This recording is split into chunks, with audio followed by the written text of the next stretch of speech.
Hello, everyone, and welcome to this edition of the OTT.X Wednesday Webinar Series. I'm Eric Hansen from OTT.X. On behalf of the whole team, I want to thank you for joining us today. It's a privilege to share with you the experience, insights, information from the people that are shaping the OTT streaming industry. In today's crowded streaming market, competition for eyeballs is fierce. Getting content discovered is arguably the #1 challenge facing streamers and publishers. To help unravel some of the perplexing mysteries about gaining carriage and building viewership in FAST, we're excited to have with us 4 industry pioneers and experts for a panel discussion led by Wurl's head of strategy, Craig Heiting, a pioneer expert in his own right. Welcome, Craig. Thanks, Eric. Nice to see you. Great seeing you. So I'm ready to take it from here. It's all yours. Yeah. Okay. If you just want to talk, we can do that too. No, all right. So although it's as Eric said, it's considered a young business, the FAST industry, it's really quickly, much more quick than it happened in cable. The FAST industry is becoming crowded. Some platforms are restricting the number of channels that they carry and even dropping channels to make room for channels that have newer or more popular content. All this means that content owners, you need to work a lot harder to get carriage. And once they get carriage, they have to attract viewers to gain and keep their position and ultimately make money, because that's all what any of us want, right? So to help navigate this increasingly competitive world, we have 3 amazing panelists, all representing the unique and similar challenges facing content owners and platforms today. First up, we have Jonathon Barbato.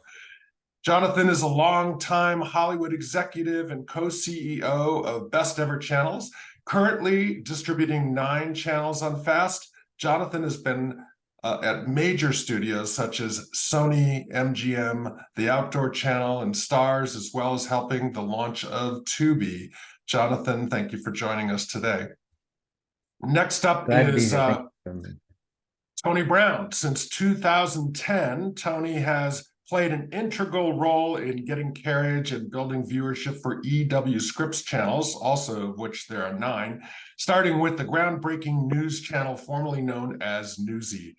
Tony is Vice President of Digital Product Management and Business Operations for Scripps. Thanks for joining us, Tony. And finally, we have, last but not least, Josh Rosenblatt. Josh represents the distribution platforms as a result of his current position as head of strategic partnerships and content for Plex. Prior to Plex, Josh cut his content teeth as VP of Content Services for Vubiquity, also where we work together. So that was a lot of fun, and it's good to see you again, Josh. Thank you for joining us. And I should also add, in full disclosure, I consider all of these panelists my friends, and that should make this a very lively and informative discussion as we move through. So, Jonathon, I'm going to start with you. How has getting your channels carried on FAST platforms changed over the past year or so? Well, to the point you brought up, it's gotten harder, for one thing. And it's gotten harder because the shelf space has gotten scarcer, right? A lot of the platforms are deciding that they've got enough channels, or that they they want to be a little bit more discriminate about what channels that they're launching. So that's the case, but it's also, I think, made folks like us who are supplying the channels have to hone in our craft a little bit tighter and build our brands a little bit smarter. So, Tony, you represent a pretty well-known studio. Are you seeing things becoming more difficult for you guys to get distribution as well? I would think so. I think my colleagues in distribution would be upset with me if I sat here and said their job had gotten any easier. I think in the last year or 2 years, all we've seen is that the job of getting carriage is harder and harder. That bar that exists for a channel continues to rise, and you have to be bringing your A game and be bringing some really exclusive and interesting content to get the attention of the platforms. So Josh, why are you making this so hard for these guys? I mean, seriously, how does Plex make carriage decisions for content? So the goal for us is to improve the service and the platform, right? The initial phase of FAST, which we're past, I think, was a gold rush to a certain degree, where content partners were creating channels as fast as they can to take advantage of the opportunity. But we've gotten to a point where there's that critical mass that we've hit, and now it's how do we lean into content that's going to improve the user experience, keep folks on longer, and their general enjoyment. And so that means premium content is key for us, right? So where initially the content we had was nearly all independent content. Now major studios, major network families, they're all in the game to a certain extent, and so that's really important, and it helps drive usage and attention to the service and all that. And then we've got niche offerings as well, and those are also really important. The user for Plex is really into fandoms. They're obsessive about content and technology and all these different things, right? So it's a dynamic group. So there's lots of different segments that can be targeted and be successful, even if they're not the huge brands that they just have to be focused in areas that that our users are interested in. So Jonathon, does that change the way you licensing content for all of your different channels? Because you're the one who's putting this all together for best ever channels. How is what Josh said influenced? Well, fortunately, it hasn't necessarily changed the way we're doing things, because we've always approached either niche fandoms or original content. And so what has shifted is we've had to put on our thinking caps and figure out how in this closed economy of FAST do we find the funding to create original content and to constantly keep that content flowing. So it's not just about licensing what is out there, but also creating new content, which for Spin, our music channel, with the Spin magazine brand, as well as with Wits, our comedy channel, we have studios attached. We're creating original content. We had to get creative. We had a sponsorship that we just finished in Montreal with Tito's Beverage sponsoring the Wits channel. So, finding the funding that serves multiple masters to create original content has been one of our approaches.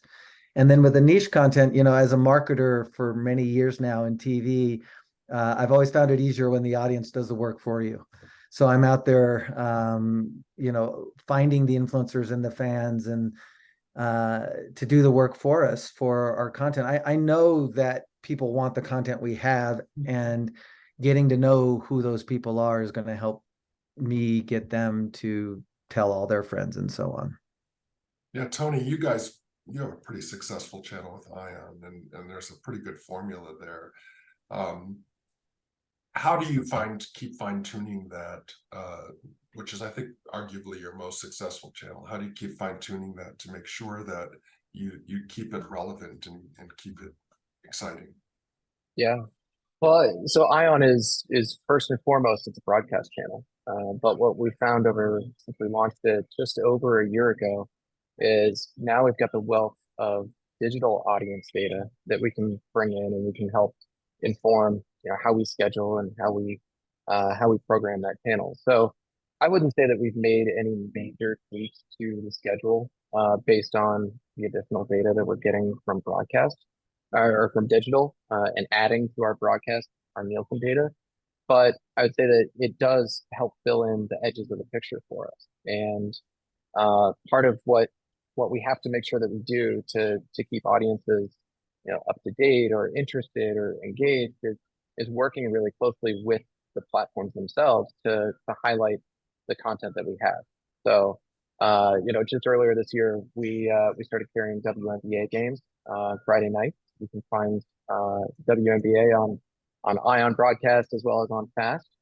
It's arguably some of the most prominent and biggest sports that are available for free in FAST. And we worked really closely with all the platforms to make sure that they knew that those games were going to be there, that they had opportunities to highlight them. We handed over all kinds of assets and artwork, and really tried to hand a promotional campaign to them, tied up with a really nice bow. And that's something that we learned early on. So our portfolio is largely, like I said, broadcast channels, and turning them to fast channels meant a change in the way that we think about promotion and marketing. On the broadcast side, it's affiliates, it's their responsibility to come to an internal portal where they grab assets and they grab like their 15-second bumpers, and they find the poster art and everything that should go out in print, or however they're doing marketing in their local market. But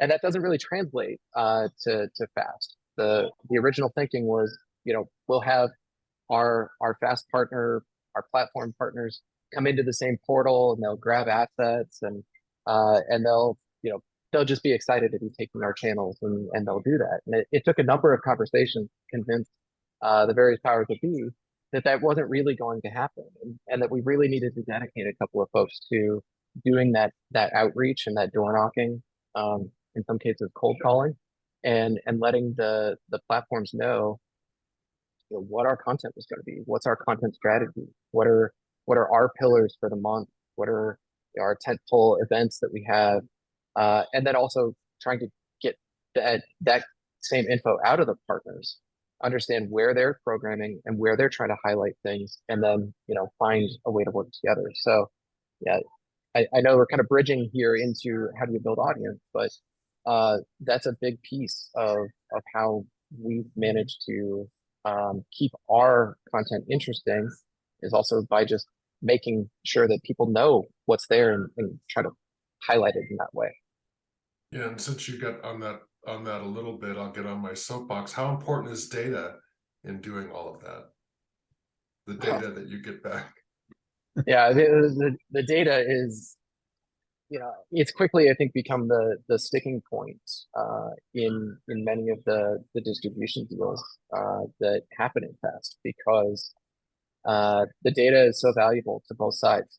And we want to know in as much granularity as we can get how our content's performing and how the audience is viewing it, moving through our channels, and also to go out and be able to sell that and improve our yield.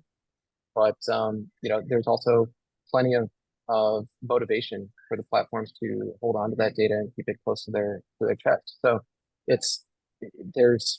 I can't stress how invaluable it is. But it's always hard to dig your heels in on a deal that on the 99-yard line. Yeah. I'm sorry, on the 1-yard line, and say no, like we need to readdress the data.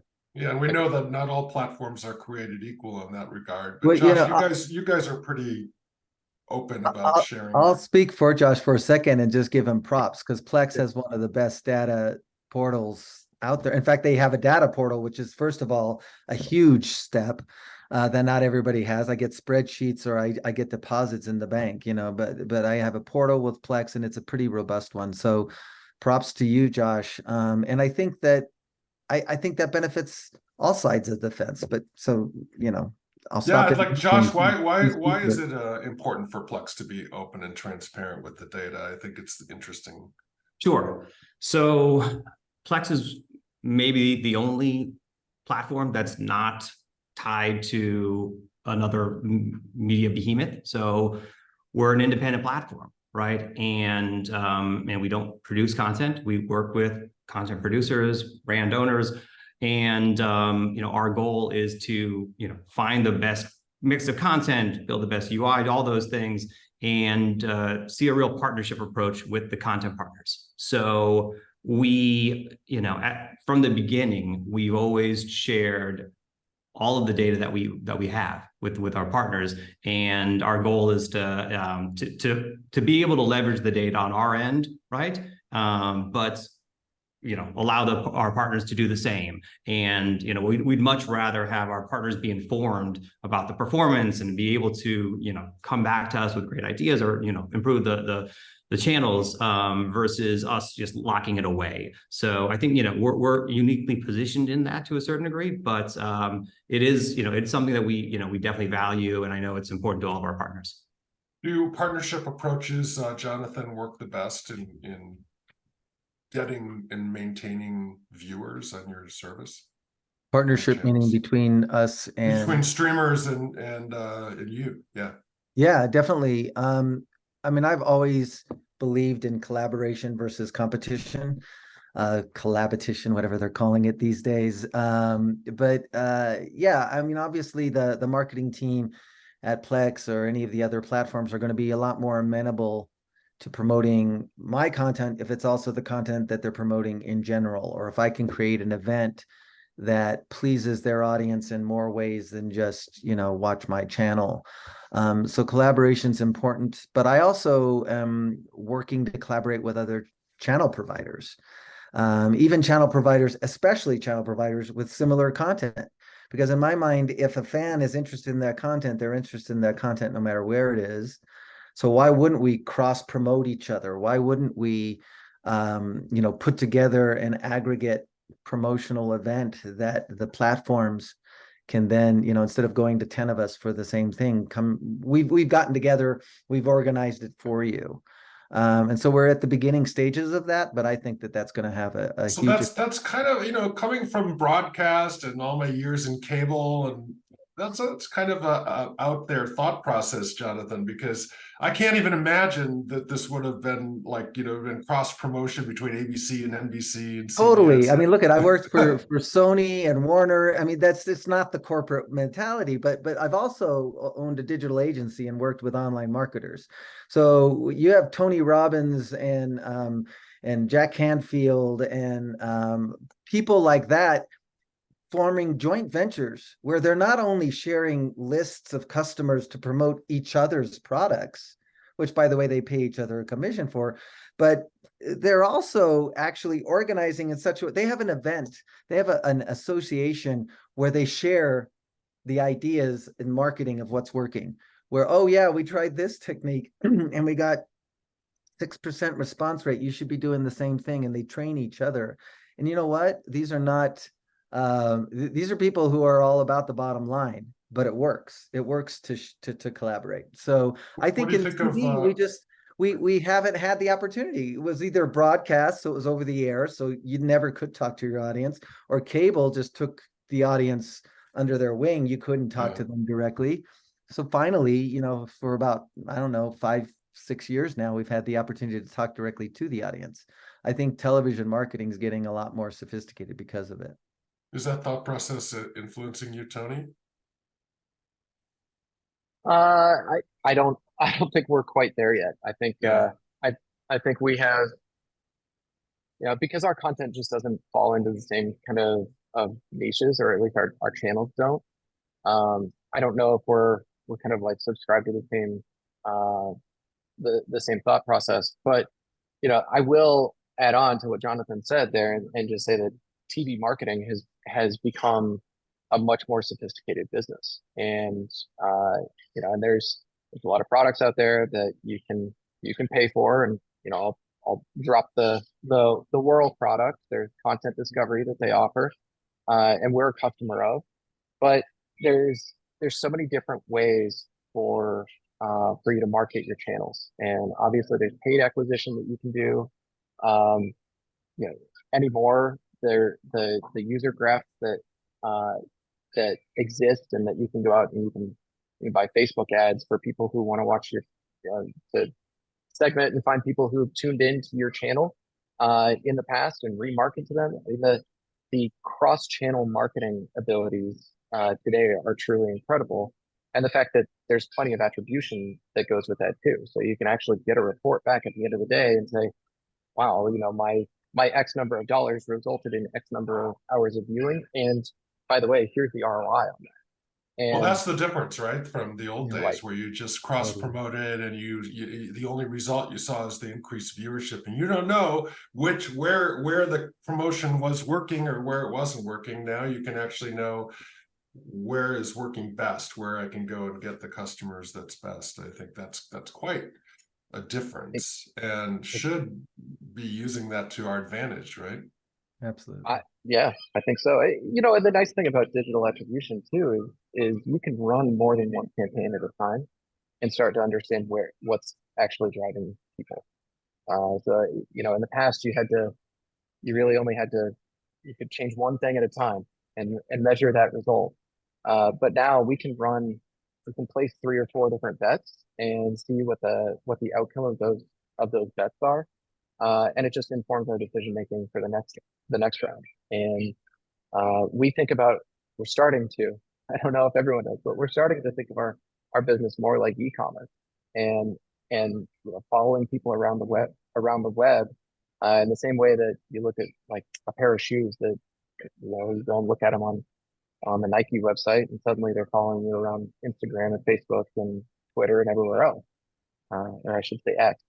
You know, we think about our business in as you know, any other kind of like e-commerce business in that way. Yeah, Josh, what kind of innovative things are you guys doing to help content owners or channels get viewership? One of the things that we support, in addition to, you know, all of the normal push notifications, emails, etc., we have a couple of on-platform functionalities that are really effective. So we have add to watch list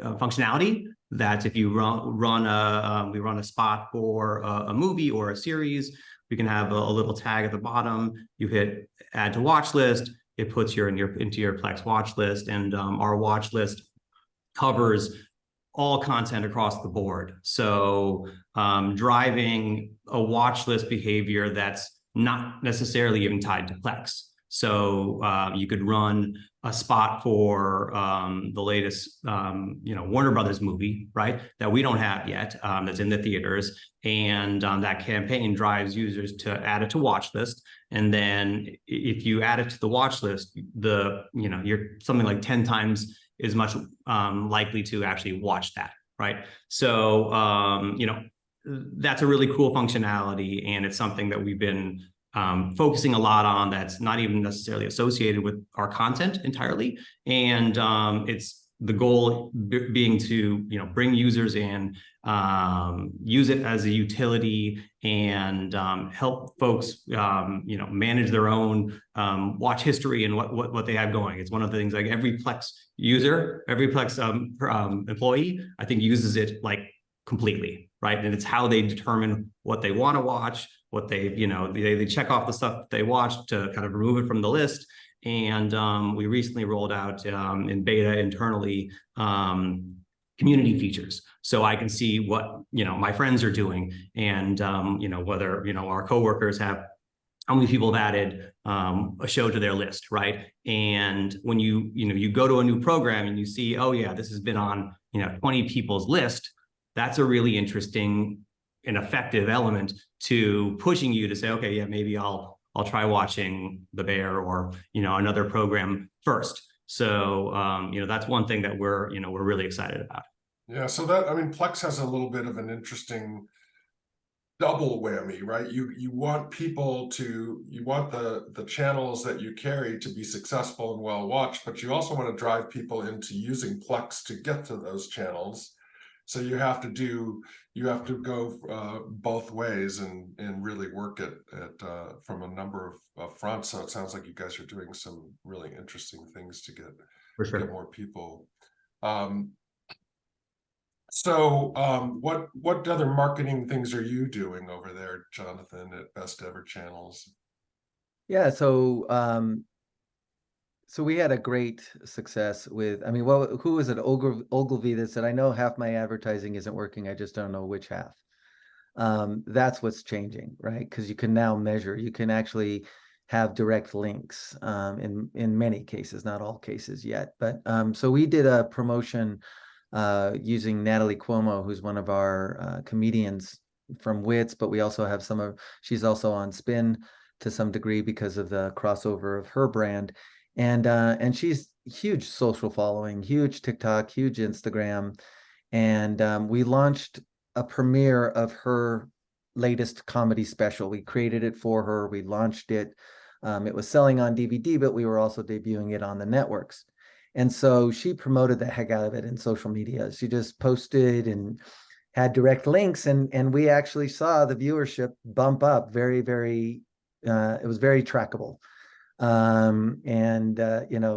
Bump up proportionate to how many posts she was doing on which days. And like I said before, my job is to get the influencers, the fandom, to discover the content no matter where it is. So collaborating with people like Plex or whoever else to do that is also in my wheelbox. It's we're going to be doing this promotion. She's got to send them somewhere. What if we sent her to your platform, and you reciprocated with marketing that sent your audience there as well, who may not know who she is, and everybody wins in that scenario. So yeah, we're doing all sorts of things. That's one example. So what do you guys think of when we talked at the beginning about the market getting crowded, or the EPG, I should say, getting crowded? I mean, when we were at cable, and this always bothers me a lot. So when I was in cable for a good part of my life, and we were always restricted by, even in broadcast, they were restricted by the little dial on the TV for, I mean, I know you guys are all way too young to remember that, but and then in cable, it was, we had to go up and add more capacity to the plant every time we wanted to go from 12 channels to 36 channels to 54, like Bruce Springsteen was talking about. It was always a challenge, right, just to get more capability. We don't have that limitation anymore. There's no technical limitation, no reason. Yet we have a lot of platforms that are, and not Plex, and we'll talk about why you don't believe that that's the way to go, but we have a lot of platforms that are talking about a limit, whatever limit. They all have different numbers too, which I think is very interesting. It's 200, it's 220, it's 236, or something. It's like crazy. It's like, some engineer is doing this. What do you think about that as the future of the FAST industry? Just kind of opening that up. Tony, I'll start with you. Well, I think in some ways it's inevitable, because on the service, I kind of want to have a threshold of what I think is quality. But I think there's plenty of places for all of the content to exist. You look at like YouTube and Twitch is a totally open platform. And I also think that those platforms and fast platforms will start to look a lot more like each other in the future. So yeah, I think the limits that are in place today are probably lower than we'll see in the future. I'm giving two kind of like contradicting answers, I realize, in what I'm saying right now. But I think that we'll see fast platforms go one way or another in it. And they'll either, like Plex, basically just leave everything open and say, if you've got a channel, come on over.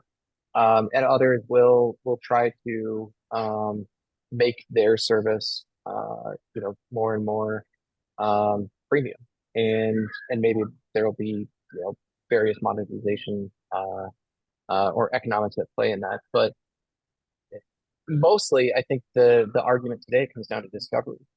How do you adequately highlight 500 or 600 channels, especially if the main interface is a linear EPG? Yeah, that's a really, really tough way to go and scroll through 500 channels. And I tell you that as someone who often has to do that to go and find my own channels and be able to view them. So, scrolling through that entire library is real tough. And luckily, I think we're starting to see, you see the linear EPG, but you also see more of a content first, presentation. And to me, really all that says is, as a content provider or a channel provider, I got to be on my game with, my images in Grayscale have to be good. My EPG has to be really fantastic. The relationship that I build with the platform has to be good, because those editorial placements, when they're making decisions about who gets that top leaderboard, I want to always be in the top 5, of that consideration set. So as we see things shift, I think you just have to play both sides of that game. What do you think, Jonathan? Is the EPG, should it go the way of the dinosaur? Well, I think that is the reason why things are being limited. I think it's well over time for the long tail to be on television, for people to watch good long form quality content on TV, even in niche categories. But the reason why that isn't happening, or why maybe some platforms are restricting, is that EPG is, who's going to scroll down through 500 channels, 200 channels, nothing on, all of that.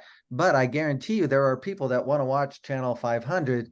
They just don't know it's there, or they don't know how to find it. And look, we're in the era of AI, which every week, let alone every day, is maturing, and voice activation. It's possible today to develop something that says, I want to watch something tonight with my wife, but we both saw all of the Bear, and we were blah blah blah blah blah.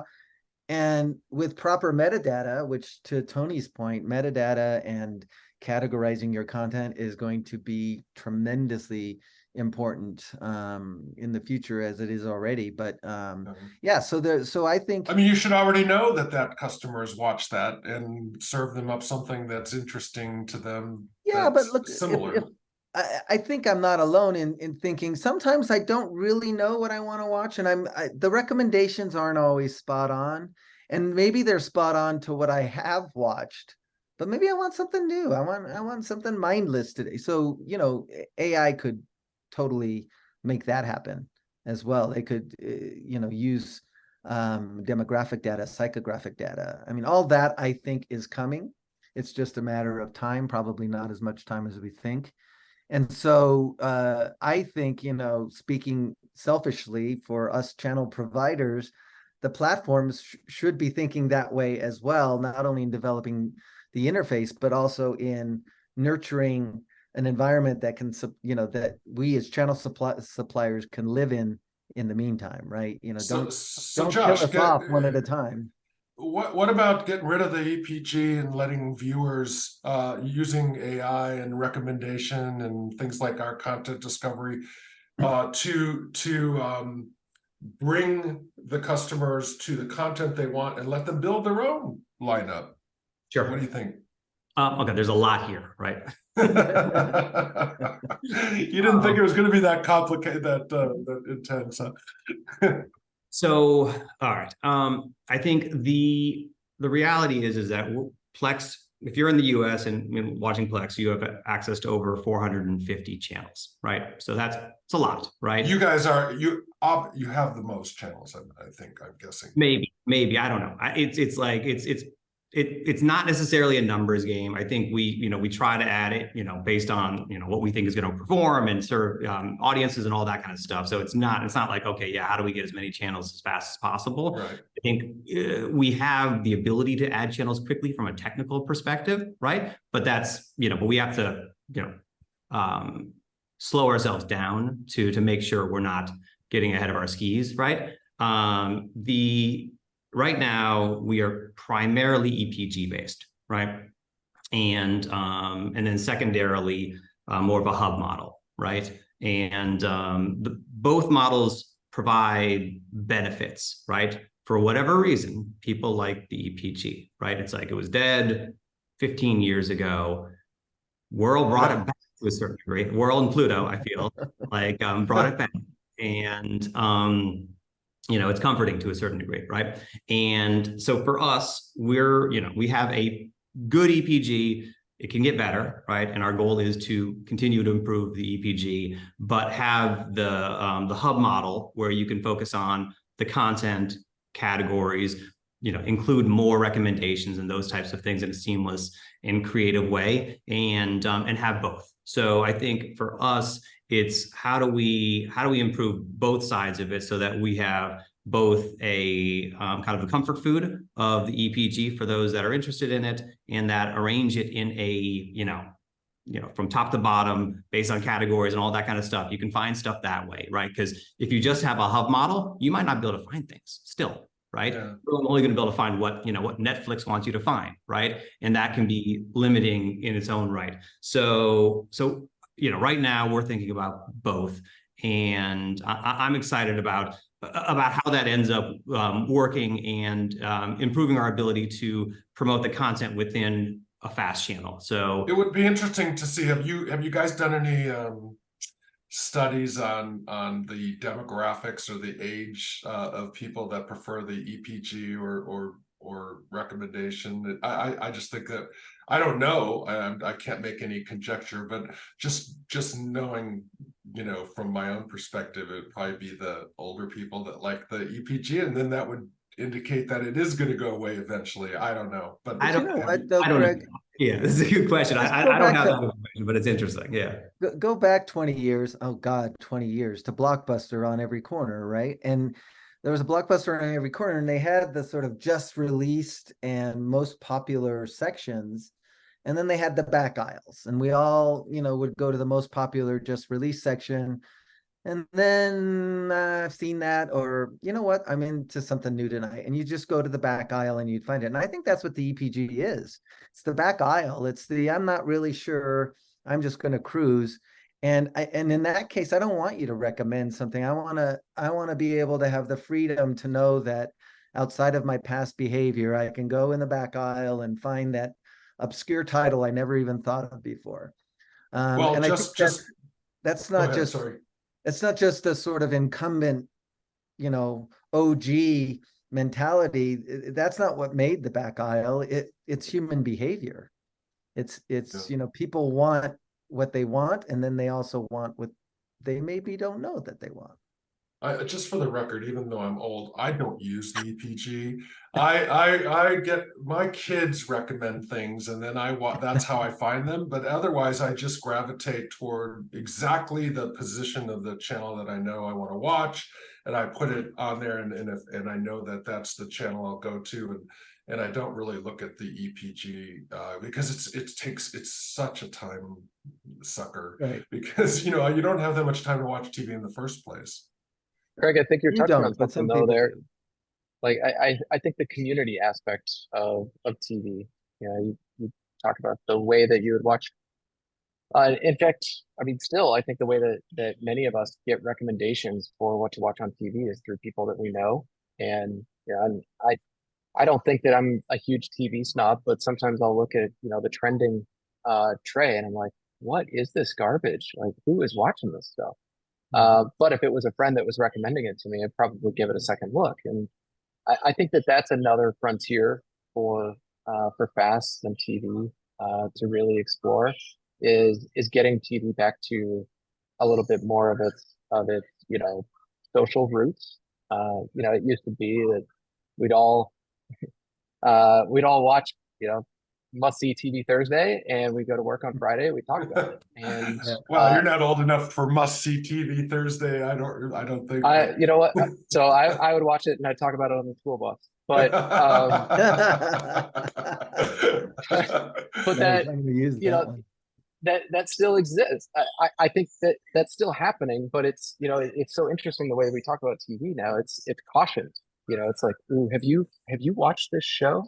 Like, I don't want to give you any spoilers, so we're actually just not going to talk about it at all.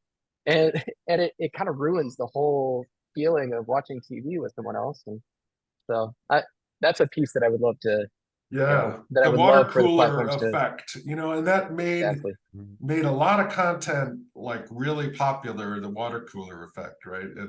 And just talking about that, I mean, that's really the only way that I find content, honestly, today, is just people telling me that I needed to watch something. And it always happens, right, when you're at business dinners or with family or anything, they'll always talk about what the most popular thing is on TV at that moment. And Yeah. that's it's a pretty good, if they could package that up. So I think for us, we have a discovery service, right? Where, whether it's on your phone or, on your connected device, our home screen will allow you to search for anything, and it'll also, mix the first hub might be the fast on Plex, right?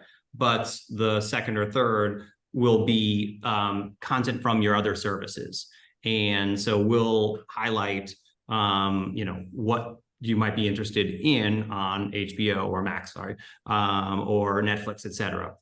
So I think, as we're continuing to iterate, it's how do we build in, both content that we're surfacing from our channels and from our AVOD, as well as, other services, and it's still being making sense to the user. I think there are some instances where you turn on your Apple TV and a user goes and they see a show that's from, HBO or from Disney, and they don't have it, or it's transactional or whatever, and they get upset or something like that. So I think there's some pitfalls to it, but for us, we're still trying to bring everything together as much as possible. And I think as we iterate on the guide, it'll continue to improve and be really interesting.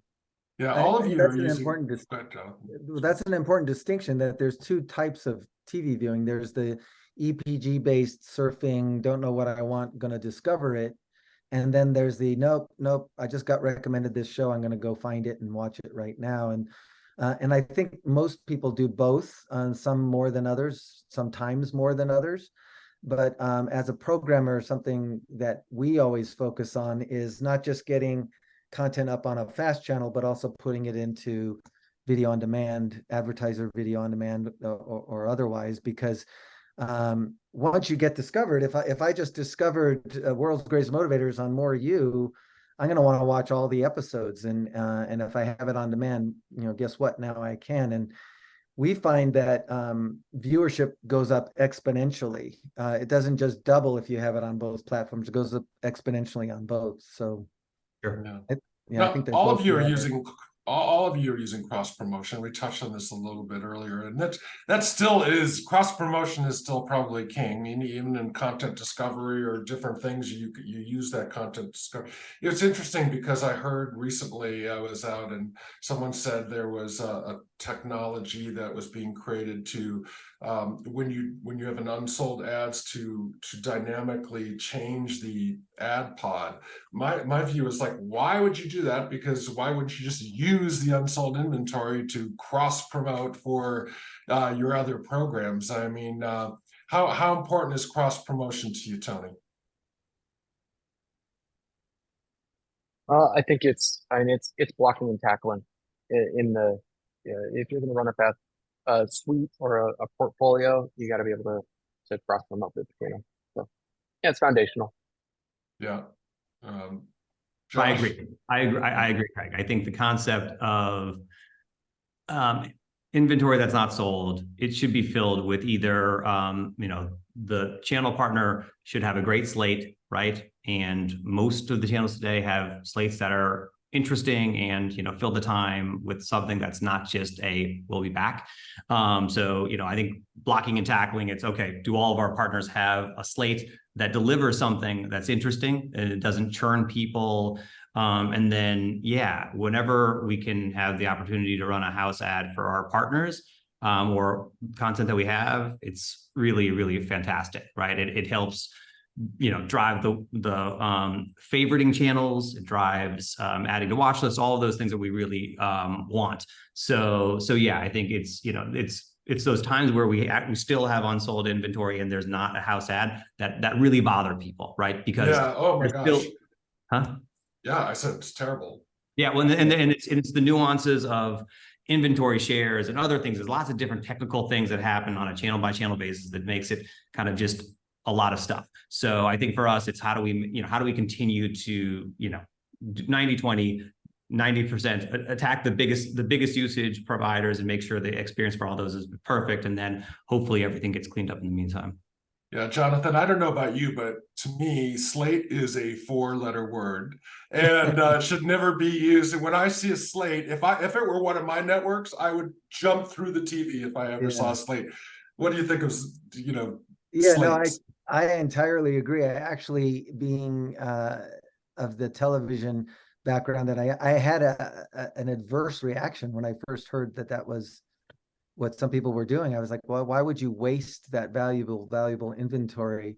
I actually go to the other end of it. Not only do I think that slate should be replaced with promotion, but I would love to see on every platform the ability to link directly to content. So if I'm putting up a spot or 30 seconds about another program, you should be able to click on that and go either to AVOD or to another channel and watch it right now, because we're in the world of instant gratification.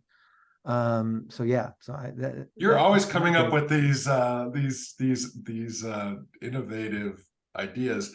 I don't know that would well, this I don't think technology someone at Scripps wants someone to click and go to another channel. no, unless but it's their own. Scripps would be promoting another Scripps channel. Okay. Or a program that they're watching right then, that if you want to watch the whole season, if you want to see the whole season, click here now. You can continue watching the second half of this episode, or you can watch all of it. That's the kind of thing I'm talking about. I love your out of the box thinking, though.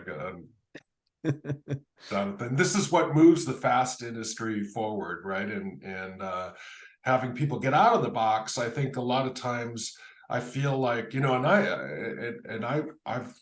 I'm an old cable guy, but I never want to stick with the old what's been done already. And it seems like a lot of times we look at just this fast being cable 201, and it's just it's maddening to me for a number of reasons. Do you think that there's still room for new channels to be created? Are you guys creating any new channels over at Best Ever and Scripps? And if so, isn't it a little daunting? I mean, how do you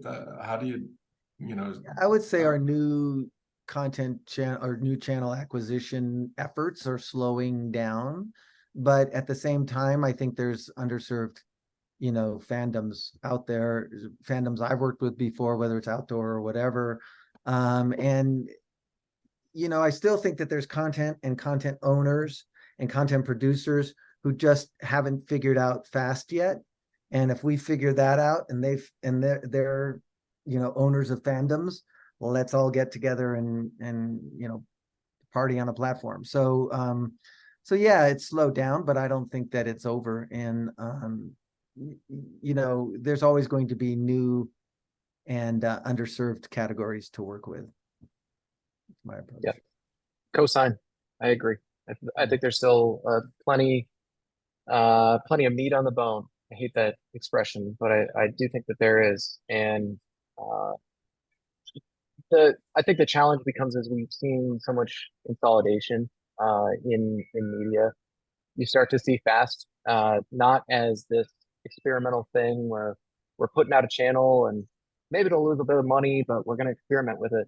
Now there's real P&Ls that go with these channels, and we're really trying to find margin in them, and it makes it harder to make some of those bets when you could just put that money into a channel that's already achieving. So, until prices of operating channels come down, which is crazy to say because it's so cheap to operate a channel today. But there's still a cost associated with running a 24/7 channel. Until those costs come down a little bit more, I think we'll continue to see that question of whether there's going to be positive ROI. Well, I mean, this is your time to pitch Josh right now, if you guys want to pitch him on any channels.